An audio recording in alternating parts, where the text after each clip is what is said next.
DecoNetwork makes it easy to turn a website into a template, and then when we go to launch a new site, we can use that template so we don't have to start from scratch. So let's start by coming into websites and showing you how to make a website a template. So if we go into an individual site, we can go into the administration, clone store settings, and we can either do a one-off clone of the site, or in this case, what we're trying to do is we're trying to make it a template. So I can come in here to new stores can be created using the store settings and give it a name. So we'll just say super. And then DecoNetwork is going to add the word website template. So we're just going to call it super.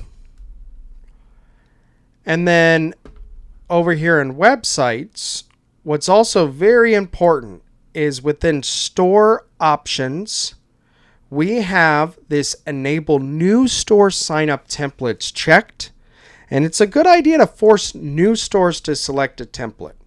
Odds are you almost always want to start with a template rather than start from scratch. And it's important not to go, making the mistake of launching a site that's not using a template.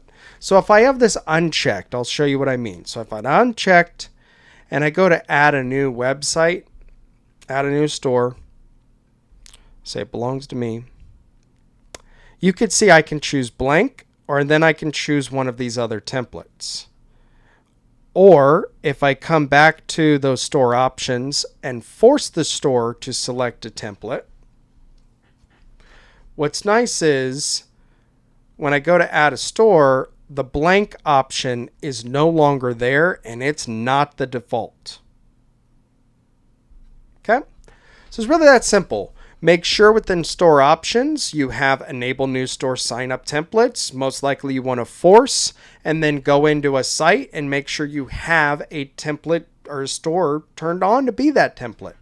Remember that what you are cloning is the most recently published version of that site. So if it doesn't look like you think, make sure that it was published. And then secondly, it'll clone up to 50 pre-decorated products. So keep this in mind when cloning. It'll clone the look of the site, the most recently published version, and up to 50 pre-decorated products. If you have any question on how to do anything within DecoNetwork, simply visit the help section or our YouTube channel. Thank you.